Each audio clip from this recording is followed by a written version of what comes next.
I loved part of the conversation that we were having yesterday, and I don't remember even the specifics of what it's about, but the idea of when critiquing sports or franchises or anything, the acknowledgement somewhere in there that a certain thing is really hard to do offers some nuance that might balance perspective on things. And I bring it up as it relates to the Heat. Mike Ryan has checked out on the Miami Heat largely over the last few years of frustration because his standard is what the Miami Hurricanes did this year, what the Panthers have done the last couple of years, the things that are incredibly hard to do. And so, not unlike you saying the Panthers bleeping are terrible, Mike Ryan has been wandering around for several years now saying the Heat stink. But they don't actually stink. They won against Chicago yesterday. They've got 3 straight games against Chicago. But the perspective I wanted to add to this. Get excited for that. Well, here's the thing, right? Where they've set the standard is interesting on where things are hard, Zaslow, because no one here is going to get excited about that because of where they've set the standard. But when we talk about things being hard, the model franchise in this market, even with 2-time champion Panthers now no longer possibly being in the playoffs, for 30 years, 30, has been the Miami Heat. I understand why you're frustrated with that. You want to take a guess when I talk about hard, how things are hard. You want to take a guess how many franchises in the last 30 years in basketball have done more winning than the Miami Heat? The last 30 years straight. Go ahead and take a guess how many of them have done better than the Heat. Spurs, Warriors, Lakers. Spurs and Lakers are it, and it's Lakers barely. It ain't Michael Jordan's Bulls. It ain't the Warriors. Sure hell isn't the Knicks. It's not the Celtics. The Miami Heat for 3 straight decades. 3 straight.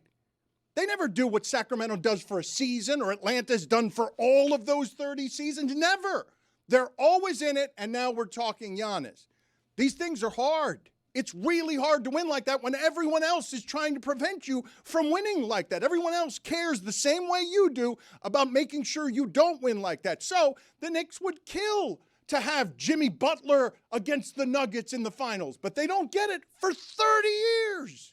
And so the perspective on what's great never gets to be as great if second place is always a loser. And if third place on 30 years of winning in the league is the Miami Heat stink when they don't stink this year. They clearly don't stink. No, they're ordinary, but I think that this is the longest run under Pat Riley that the Miami Heat haven't had a chance. No, I think they were bad the year that they got Beasley. 15 to 19, they were kind of a nothing. 15 to 19? Yeah.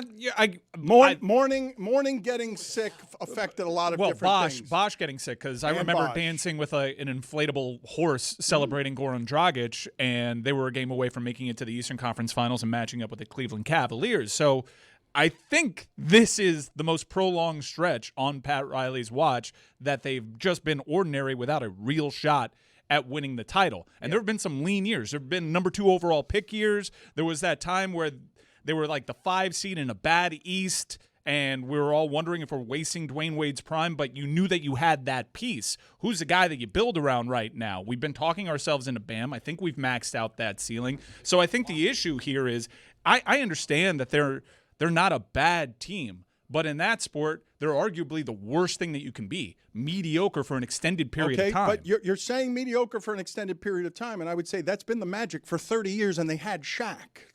Well, the Magic have a different standard. I'm telling you, this is the worst run of Pat Riley. I understand that it's a different standard, but what I'm telling you about these things are hard, okay, is that everyone wants what the Heat have had for the last 30 years, which is you almost always matter.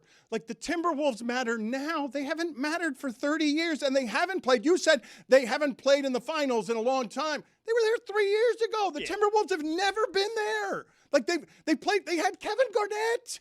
They've never been there in third. Like, these things are really hard. I understand. But I don't feel like we do understand when we talk about it, because you say, well, it's a different standard. Well, everyone's got the standard of they want to win the championship, and one franchise is clearly better than the Heat over the last 30 years, it's the Spurs, and no one else is clearly better.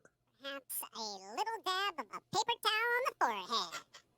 See, I didn't understand what my inner monologue was there. I heard didn't it. understand. Yeah, but you're next to him and you hear the way he's saying it without the voice. Like, Chris, do you not understand that you're hearing the way that he's saying that I don't want to get behind bogged you? down. I have headphones on, but I think part of the issue, or a major part of the issue, over these last several years, the Heat fan sees all of these other teams that are out there making the moves. They're trying to take swings. And the Heat have never been committed to doing that these last few years because they're waiting and they're waiting and they're waiting for the right moment, the exact right moment to actually pounce.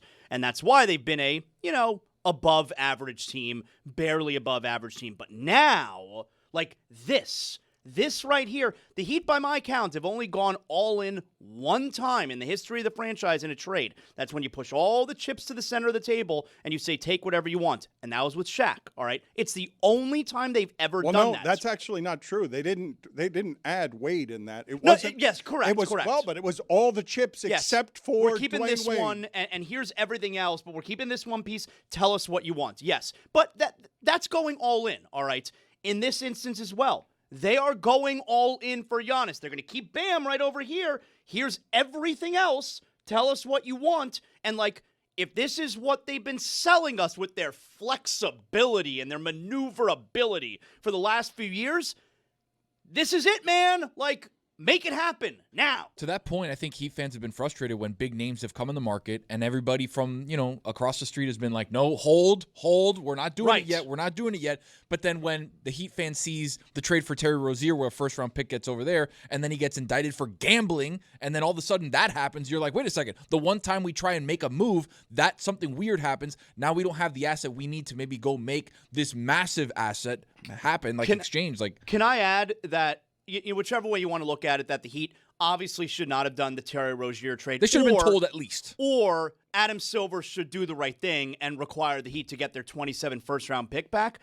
If that trade either never happened or Adam Silver did the right thing, the Heat would be a lock to get Giannis. All right, they would be a lock. Let's talk about this for a second because it's interesting. A lot of parts of this are interesting.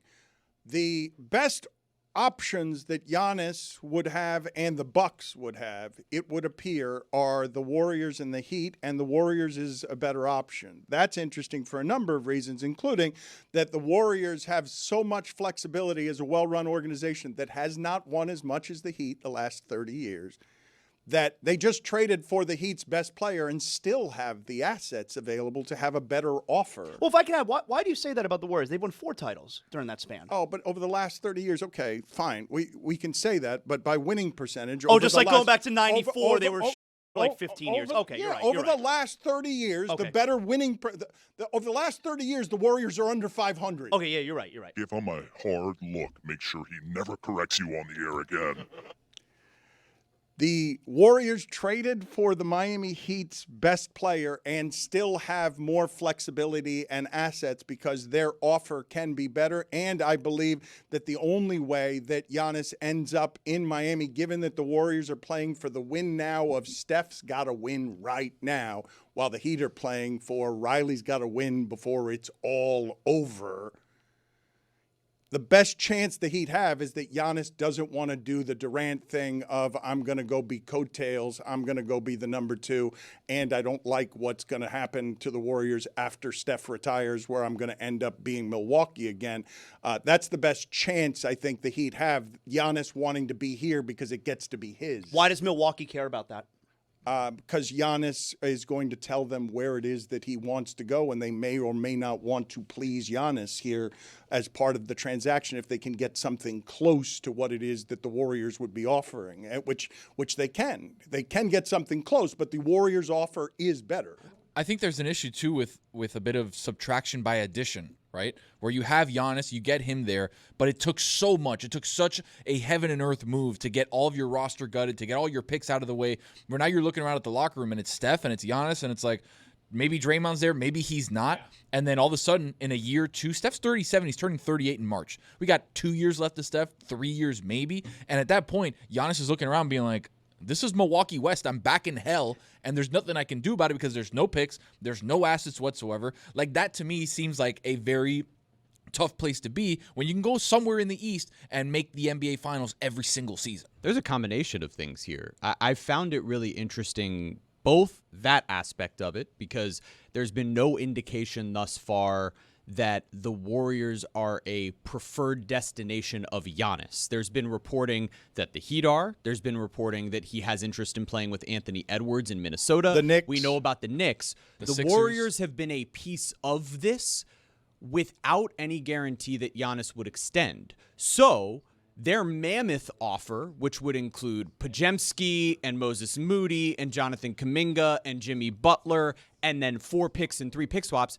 maybe that's not something that the Warriors are fully willing to put out there, even with that Steph window. Maybe they see a hybrid version where, hey, they come get Andrew Wiggins or Anthony Davis. But even beyond that, I don't know that that offer that the Warriors are putting out there for the Bucks is the best thing for the Bucks either, where you say, oh, but they can acquire 4 first-round picks and 3 swaps. Well, if all of a sudden it's Giannis and Steph, and they're going to be maybe the best team in the NBA competing for championships the next few years, that pick swap means nothing. 2 of those first-round picks are at the end of the first round. And you're looking at the Heat picks being in the future and delivering you a good young core right now. You get Ware and other supplementary pieces who are under 25 years old, probably an all-star level guard in Tyler Hero, who's only 25. You don't need... He's talking too much.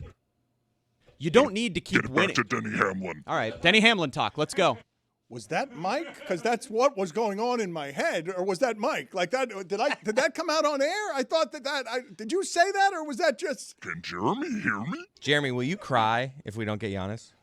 Only if Terry Rozier isn't allowed to be moved, and that's the thing. I already put this out there Prevents it. for Can Adam you imagine, Silver. Zaz? I already Can you did this. imagine that? I already I'll laid it murder down. Pablo Torre. I already laid down the gauntlet. Adam Silver, if the Heat make a trade for Giannis, if they, in theory, they have a trade and it involves Terry Rozier's contract, and then you come out and say that you're not allowed to trade Terry Rozier's contract, I already dared him. You did. You double dog dared him at the end. I double dare you, Adam Silver, to cancel a trade for Giannis that involves Terry Rozier. I double dare you.